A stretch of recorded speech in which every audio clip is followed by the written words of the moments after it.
Right, let's get started. Come hither, mine host, come hither. Come hither, mine host, come hither. I pray thee, mine host, give us a pot and a toast, and let us drink all together. Give us more ale and book it. Give us more ale and book it. And if the old whore wipe off her score, for money she must go look it. Loneliness isn't really a thing in my field of work. When I was asked to give this keynote presentation by Hannah and by Thomas, they asked me to think about the contrast perhaps between working as a precarious academic in the 21st century university system and the sort of material that I work on. And for some time, I did struggle a little with how I was going to approach this, because my main area of research is the 16th century ballad. And for those of you that don't know much about them, these were the pop songs of their day. They were often written and printed on large sheets of paper known as broadsides. So they're often known as broadside ballads. Although that shouldn't lull us into the false sense that these things were exclusively made up of printed material. They often circulated in manuscript and sometimes even just in the oral tradition. Printed ballads, such as the one that you can see here, often included things like decorative borders, woodcut images to make it visually appealing, and these things were often reused from one sheet to another. And they often had very long, loquacious titles. They were sold by travelling hawkers, peddlers and balladeers who moved from place to place, as well as at bookstalls in London. And these hawkers and balladeers would sell their wares to whoever was willing to stop and to listen and to buy. But these sorts of people often combined more than one occupation.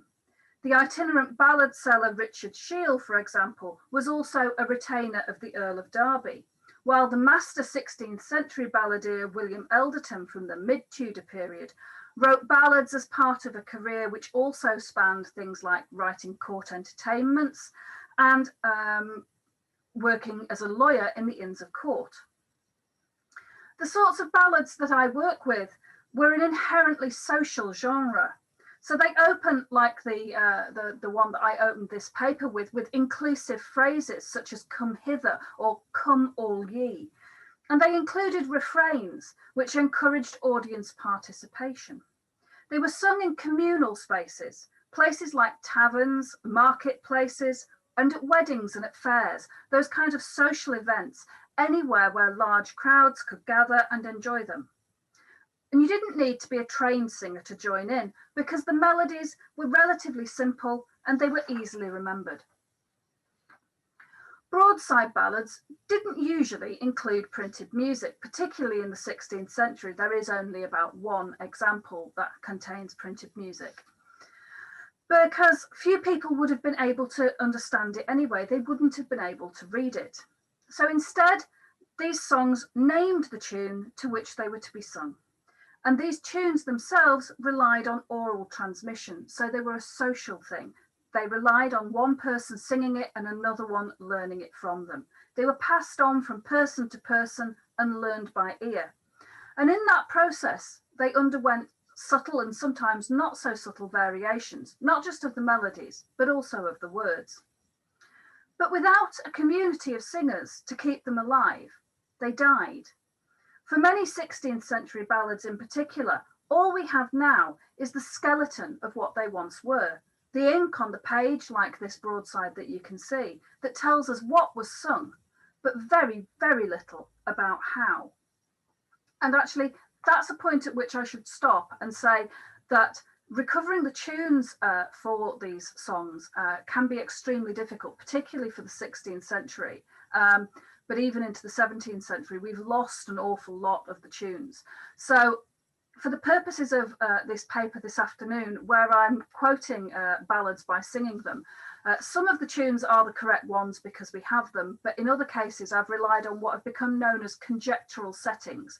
So the idea is that you look at the words and the meter and the rhythm, and you go back and you look at the sources that were available at the time, the tunes that were in circulation at the time that the song was written, and you try and find one that fits. So I won't particularly refer to that again, but if anybody does want to know which of which, I can tell you later.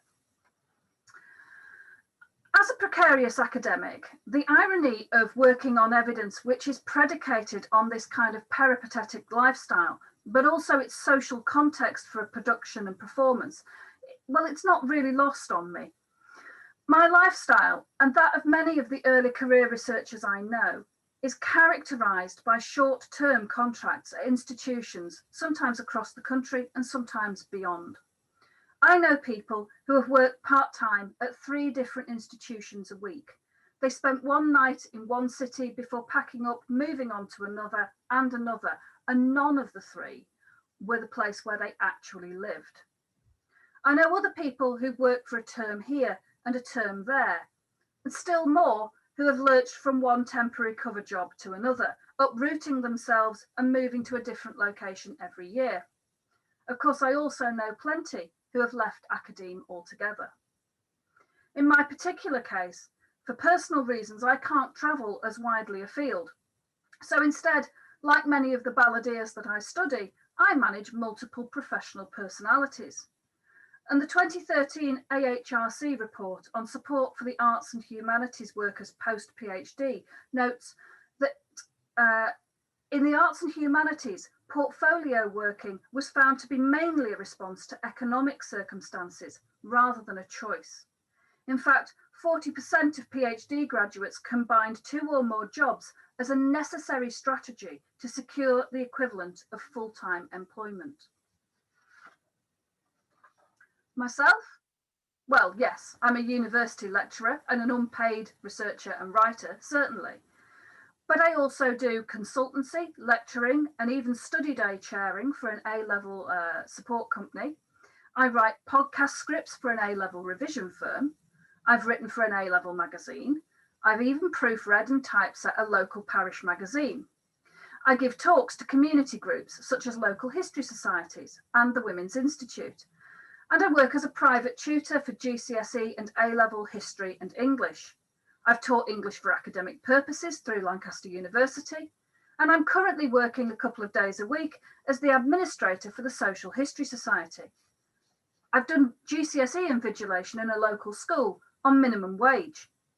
So yes, I often feel like those balladeers, that I'm hawking my research and teaching to anyone who will pay me to do it. I passed my Viva in 2015, and for more than a year, I had no work. Actually, that's the only reason I've got a book. I had nothing else to occupy the 16 horrendous months when I had no income. I managed to spend that time researching my extra chapter and revising my PhD to make it publishable. Now, clearly, I had to have other people around me who could support me through this time. But don't make the mistake of thinking that I'm particularly well off. We were supporting a family of 5 on one teacher's salary, and that really isn't all that easy. Although it was by no means the only reason that caused my breakdown a year into that 16 months, it certainly didn't help. And nor did the fact that I had very few people to talk to about my situation. As I had no job, I wasn't part of an academic community. I didn't have a group of like-minded individuals around me to keep me going. Now, I've always thought that I work well alone, and indeed that I work well from home. And to some extent, that's certainly true. But with hindsight, I'd work better when I know that I've got a group of people around me that I can turn to just to pass the time of day on a regular basis, just to put the world to rights. And when it's working at its best, to bounce ideas around and talk about the things that float our boats. Now, okay, I've got friends that I can call on the phone, but a lot of the time it's those informal, unplanned interactions with our colleagues that really keep us going. In short, I need an identity that isn't based within the four walls of my home. And this is echoed by the ballads that I work with on a daily basis. As Mark Halewood noted, occupational identity is an organising feature in ballads. The characters are routinely identified by their occupational labels. So we get tinkers, tailors, and shoemakers, for instance, who appear as social types, and they've got associated stock characteristics. The notion that occupation defines an individual is treated as a given in ballad discourse. My ballads are populated by weavers, ploughmen, husbandsmen, coopers and brewers, people who enjoy their work and sing about it, or that are criticised because they've abused their positions in a society that values honour and honesty. And I don't actually think very much has changed. We want a sense of who and what we are. We now have, as Angela Lake puts it, the problem of achieving a secure identity from among the instabilities of modern life. So what is my occupation? Hourly paid lecturer, freelance academic, academic prostitute? I certainly used to describe myself as academically homeless. Without an institution to back up our research, we lose access not just to the databases of primary and secondary source material that many of us cannot work without, but also to the support networks that share our joys when things go right and help to keep us going when times get tough. And conference season brings a whole new set of challenges. How exactly are you supposed to answer the question, where are you from, when you're on multiple short-term contracts across several different institutions? I've complained before on my blog that it's like asking how you are. Nobody actually wants to hear the answer, because the real answer is nowhere, really.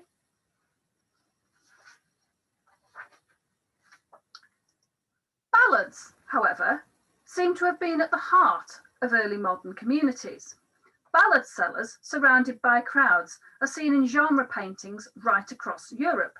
No marketplace seems to be complete without one. Now, disclaimer here, we have a problem in England that we don't really have the right type of artistic background. We don't have this type of material available.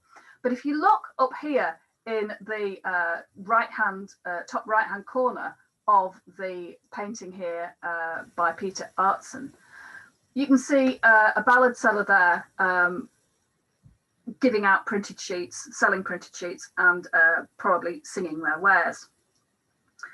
Descriptions that we have of ballad singing emphasize its communal aspects.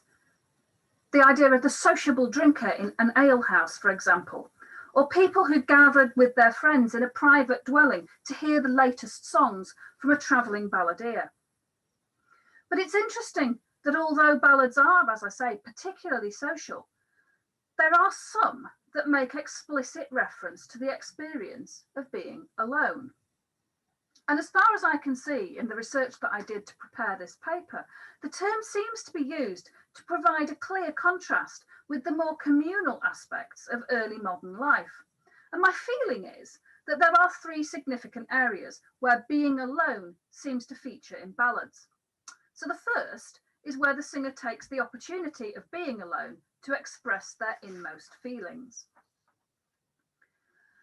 Yet when myself I walked alone, all in my mind solace, then should I think upon thy beauty bright, that I might thee embrace, finding the absence, how I pine away, remedy none can I spy. Therefore this always shall be my song, grant love or else I die. The second area is the opportunity for the singer to overhear what would otherwise be a private conversation or perhaps a soliloquy. These often address kind of interpersonal relationships.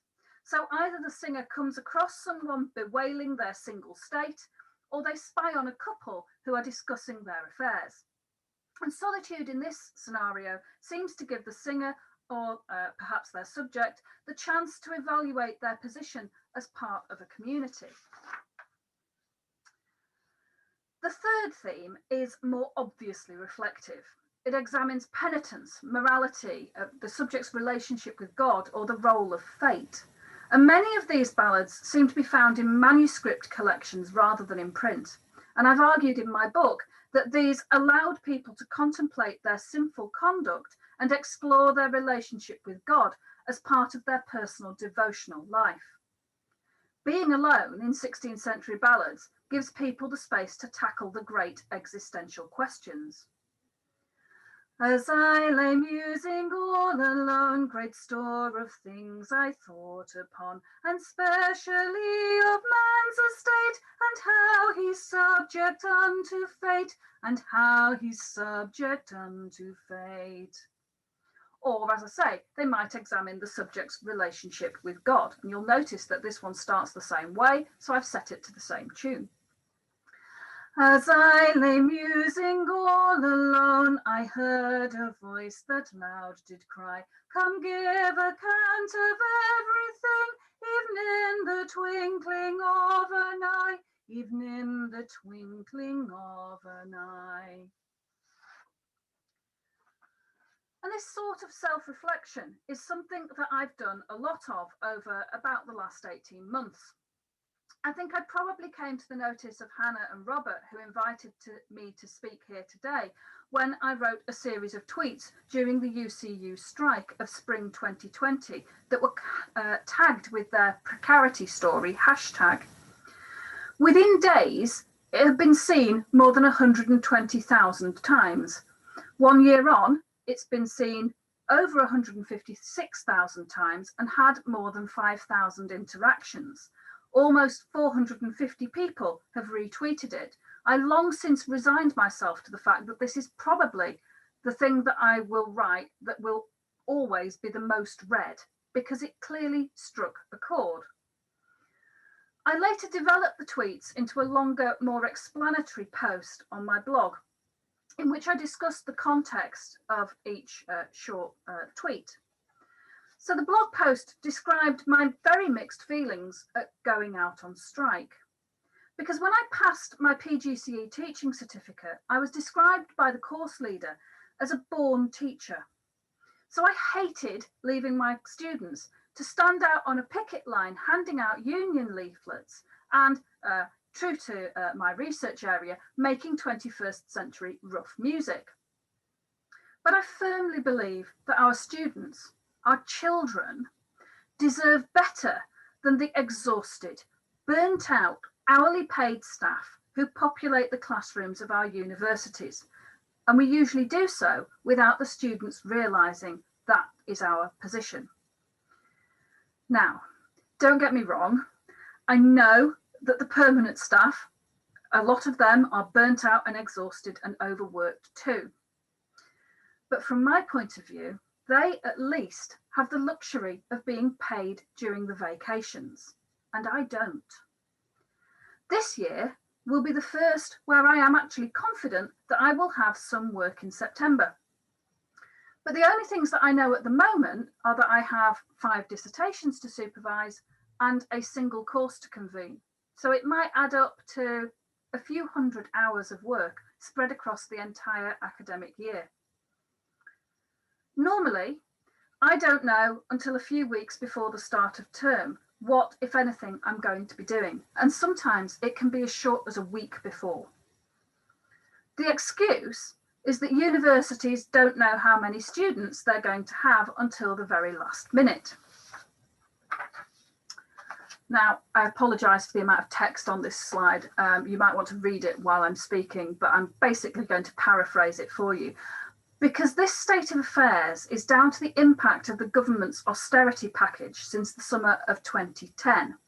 Because this package almost entirely removed public funding for higher education teaching, and it created a market where students paid fees that were backed by income contingent loans.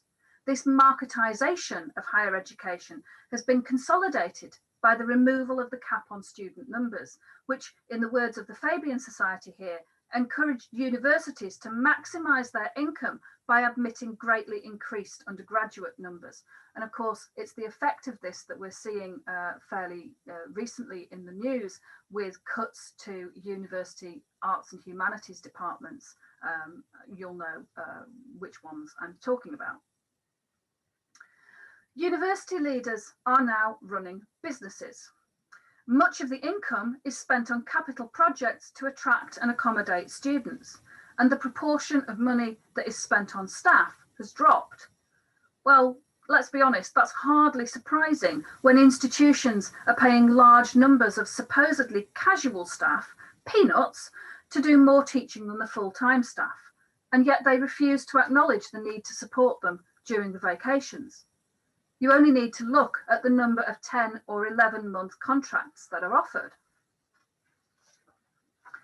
Quite apart from the obvious problems that this type of contract creates for, say, simple things like paying rent, utility bills, or just eating during the summer, the issues actually are a lot more insidious.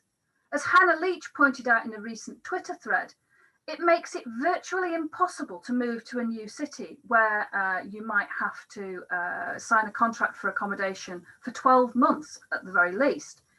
Instead, it brings all the stress and exhaustion of long commutes because you can't move, or the reliance on the goodwill of friends and family so that you can, for example, stay in their spare room.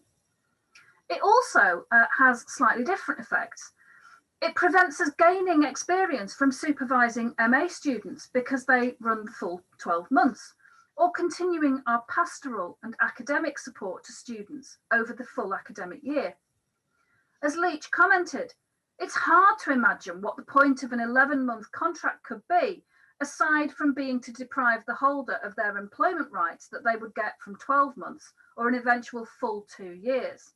Although having said that, it's always worth noting that employees might be regarded as having been continuously employed, even where there is a gap between successive contracts, such as in the summer months, if there was no work to be done in that period. So that's a little bit hazier than that, I think. But also, basically, this appears to be a money-saving initiative on very many levels. But let's get one thing straight. There is nothing casual about casual contracts. I go through the summer in a state of high anxiety, frantically trying to get more of my own research completed so that I have more to publish, because of course we have to keep publishing. There simply isn't enough time at any other part of the year to do any research because we're on a hamster wheel of read, prepare, teach, repeat. The precarious academic doesn't often get to teach anything twice, so that preparation load never seems to fall. We are teaching different courses every year, and this burden of part-time employment and short-term contracts has been shown to fall more on arts and humanities PhD graduates than it does on other disciplines. Sandra Busso and Paola Rivetti talk about the ways in which precarious academics become particularly loyal to their universities. And they describe this process as relational passion. It's a commitment not just to the job, but to the particular workplace and the people within it. And we are held there by what are known as strong ties. And these are particularly relevant as related to early stage researchers obtaining their first appointment.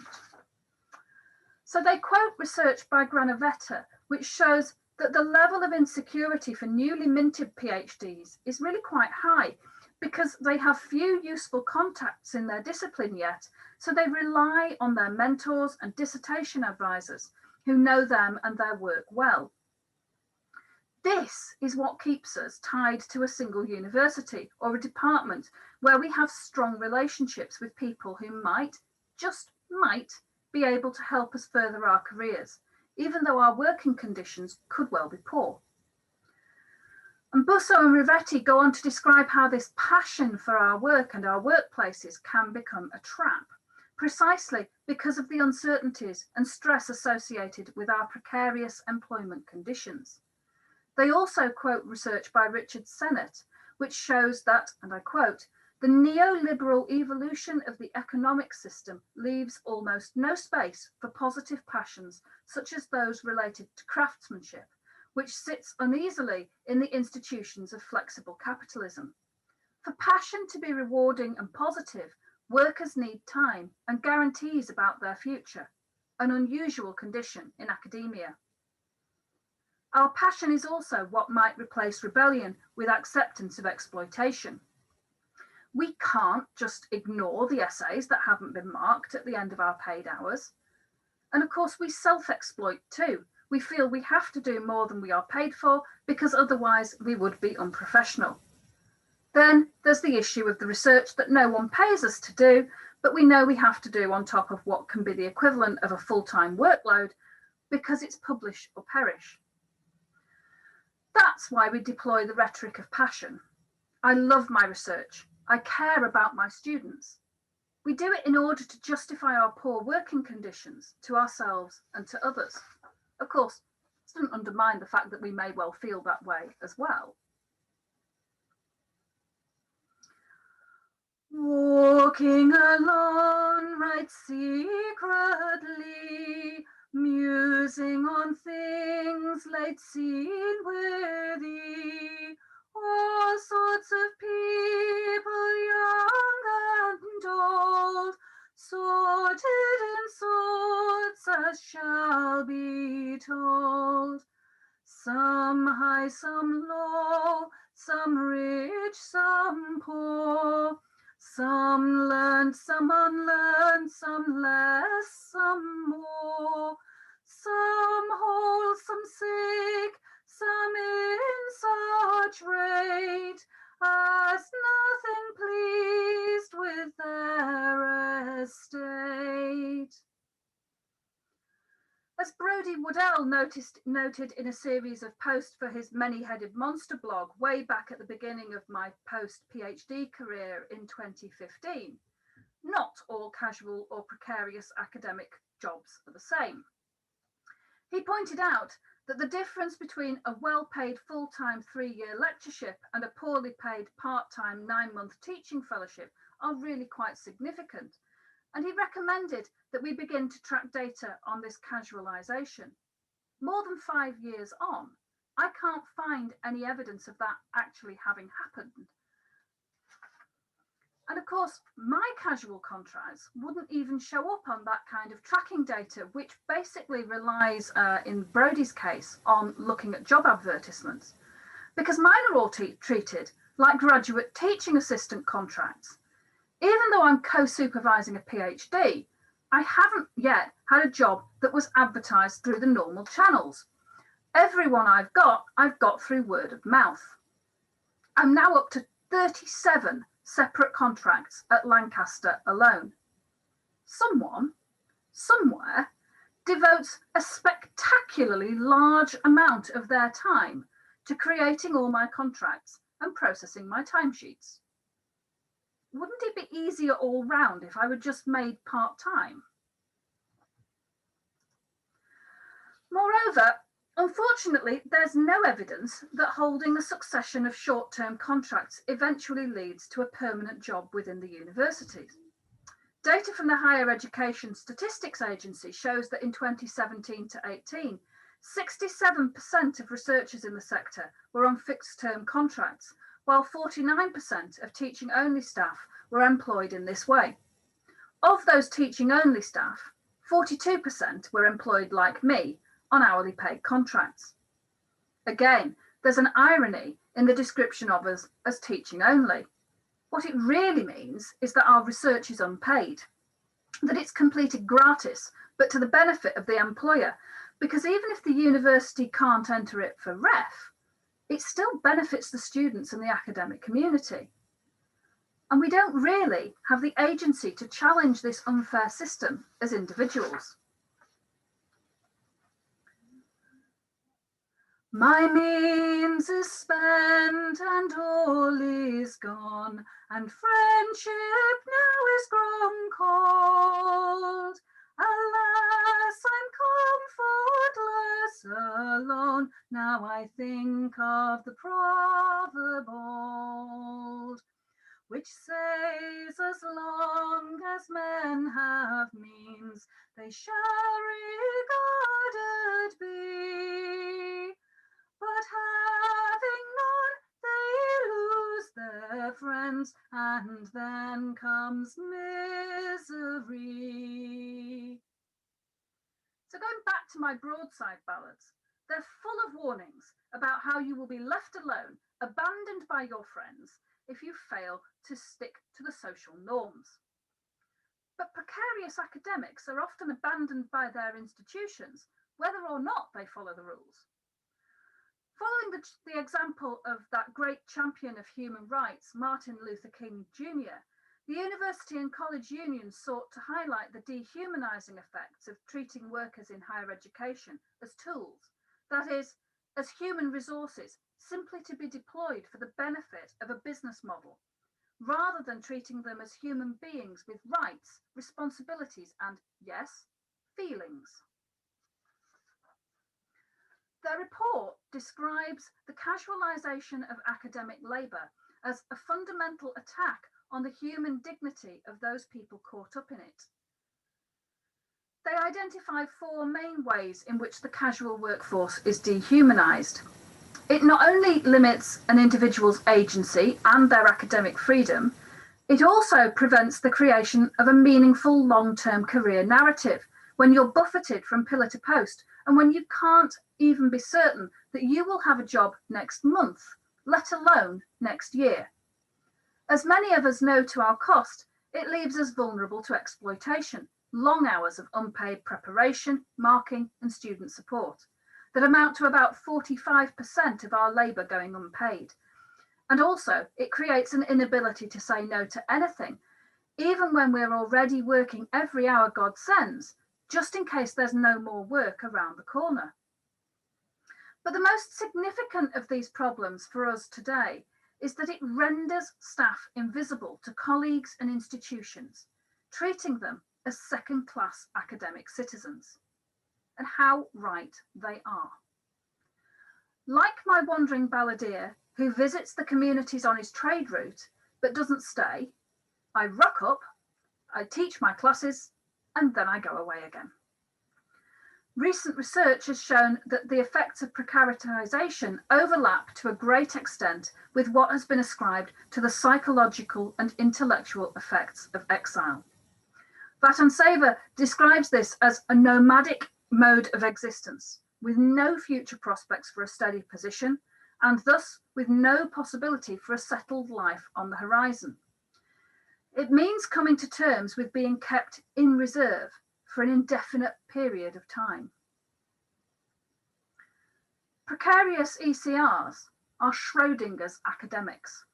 We are simultaneously academics, but not academics. We have the PhD, but we don't have that permanent position. As time passes, we can't get funding for grants because the system still assumes that you'll have landed a permanent job 3, maybe 5 years after completing your doctorate, when the reality is that many of us are still on casual contracts well beyond that. We're part of a department, or maybe we're part of several, but we're not really a full part of it because we're only there for a while. Sometimes we're only there for a few hours every week, and maybe without even an office in which to base ourselves. I have a friend who calls this the bag lady years, arriving to teach with all the course materials in a huge bag because you have nowhere else to put them. You have to carry them around with you. Before long, like my wandering balladeers, I'll pack up my pack and move on again, leaving the students and staff behind. To all intents and purposes, we look like any full-time permanent member of staff, but we're simultaneously forgotten about for the same reasons. No one sees the invisible difference in my bank balance, or on a day-to-day basis, the reasons for my high levels of anxiety. I appear to be just like everyone else. Most of the time, and don't get me wrong, I actually really appreciate this, it's really easy for my colleagues to treat me just as they would anyone else in the department because I behave just like them and to all intents and purposes, I have a full-time workload. Meanwhile, the things that mark me out as different are invisible to the students. They email at all hours, and they rightly expect that I should reply within a reasonable time frame, even if I only work for the university a few hours a week. Some of them were justifiably quite annoyed when the UCU went out on strike in February last year, although the Precarity story tweets generated some very positive feedback from parents in particular, who became much more sympathetic when they realised just what was going on in our universities. Most students don't have the faintest idea that they're paying £9,250 a year in tuition fees to be taught in seminars by someone who is on an hourly paid contract, or, like me, is paid for 126 hours only to create and convene an entire module from scratch. Or they're paid 3 hours per contact hour to do all the preparation, teaching and marking of seminars on a co-taught course. My teaching is indistinguishable from that of my permanent colleagues. My student feedback is excellent. One described my teaching as superlative, engaging and inspiring. Another praised the outstanding level of teaching. A third advised the department at one institution where I worked that they should put me on a permanent contract before they lost me to somewhere else. But sometimes we do go down in students' estimation when they discover that we aren't proper members of the department as they see it. I've had several stop calling me doctor once they discovered I was only paid by the hour. After all, how can I be a proper academic if I don't have a proper job? Well met, neighbour needy, what walking alone? How comes it, I pray, that you thus sigh and groan? The cause by your physiognomy straight I can tell, and know by the same that all is not well. Are there any rays of sunshine in an otherwise gloomy and overcast picture? Well, yes, there are, just a few. But actually, they've come from breaking the cycle of isolation and talking about the problems. So I want to thank Hannah and Thomas for inviting me here today to talk about them. I see this as one of those few rays of sunshine. The problem of academic precarity and its effect on the mental health of the workforce is beginning to be recognised for the serious issue that it is. We are starting to talk about it. And when my invisibility, as we were thinking about earlier, was breached on the UCU picket line, my colleagues in my department at Lancaster actually took action. As a result of my Precarity story tweets, some of my colleagues discovered just what I've been asked to do over the preceding 18 months. Of course, as I've said, to all intents and purposes, I look like anyone else. They have no idea how many contracts I was juggling. And the fact that in February last year, I was on my 25th short-term casual contract. And these were not 25 ongoing or back-to-back contracts. Some lasted far longer than others. They ranged from a single contract for working for 30 minutes to 132 hours. They included things like running Welcome Week introduction sessions, through delivering 6 seminars a week across 2 different first-year courses, and indeed setting up an entire course from scratch from somebody else's single paragraph outline. And of course, I supervise that PhD. Oh, and 16 dissertations. Some of the contracts were on timesheets, others were paid monthly. Work comes and goes. I gave up a weekend to mark 25 second-year essays, but that was a one-off, and I got an extra contract just to cover that. I still never get paid the same from one month to the next, except of course in summer, when I don't get paid at all. It's almost impossible to keep on top of my pay, and it makes life incredibly hard work. It took me a whole morning back in April to make sure that I'd been paid correctly for everything so that I could complete my tax return. And of course, nobody pays me for that time. In November 2019, a permanent job came up in my department. I applied. Thankfully, I did get an interview, but I didn't get it. The person who got the job is lovely, don't get me wrong. They're incredibly supportive, and my rational side in some respects knows why he got the job and I didn't. But actually that doesn't make it any easier to cope with. I was and still am devastated. But on the UCU picket line, as I say, a few of my colleagues cooked up a plan, or more accurately, they cooked up a petition. Following the strike, they wrote a letter which highlighted the problems that I was facing, and they quoted the university's new policy on the use of fixed-term contracts. So I'm just going to show that to you. Again, I realise there's far too much text on that slide to read, but you can kind of make your way through it as I finish off and make my final points. They asked that the head of department request that the dean put me on a permanent contract in line with the university's new policy on using fixed-term contracts, or rather not using them unless they absolutely had to. Almost everyone in my department signed that letter, and I'm not actually sure that I've ever been more touched by anything in my life. The other side of that is that what I couldn't actually tell them really at the time was that my head of department had actually already undertaken to do this following the interview that for the job that I didn't get back in November. So the hope was that the two things together would actually bring about a permanent contract for me.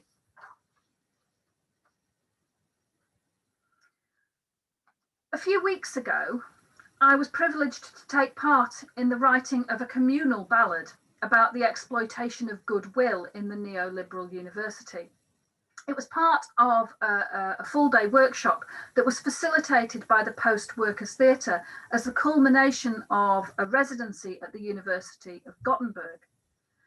During our discussions during the day on precarity, I commented about how worried I was about this keynote, about the fact that it was going to be 40 minutes of doom and gloom. Professor Rajni Naidu reassured me. You don't need to be positive, she said. You need to be true. People need to see just how bad things are. So yes, it would have been lovely to end this keynote with the news that collegial action by permanent staff on behalf of their exploited co-worker had led to secure employment. But 2 weeks later, a global pandemic caused chaos and then a recruitment freeze. And what was probably my last hope went up in smoke for the foreseeable future. As one of the letter's authors put it, and close your ears if you don't want to hear some bad language, I just can't believe how shit our timing was in the end. So I'm afraid I don't have a really positive way to round off this paper, except to say that collegiality, as far as I can see, is the only way forward. For all that my job is to think, I can't think of any other solution. As Vatnseva notes, the frightening pace of labour devaluation does not seem to be paralleled by a corresponding rise of resistance to it from the ranks of academia.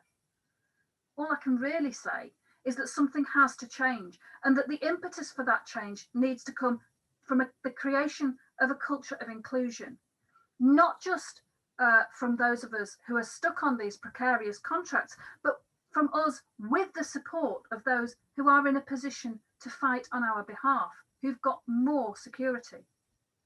In the words of my anonymous balladeer, therefore this always shall be my song, grant love, or else I die. Thank you.